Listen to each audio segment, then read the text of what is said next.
Her own teacher wrote it in her school report.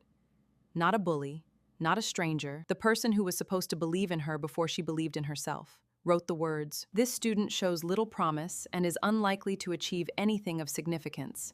She was 11 years old, and she read those words and felt something happen inside her that she could not fully explain at the time. She did not cry, she did not crumble. She got quiet, the kind of quiet that is not defeat, but decision. Not in a drawer where she would forget it, on her desk. Every single day of every single year that followed, she could look at those words. Not to hurt herself, but to remind herself, because she had decided at 11 years old that those words were not a verdict, they were a challenge.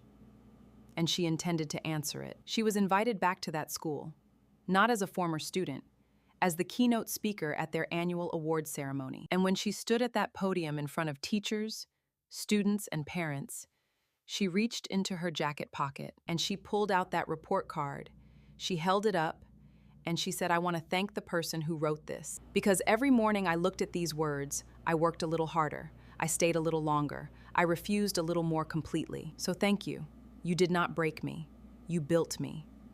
Here is what I want you to take from her story. The people who underestimate you are not your enemies.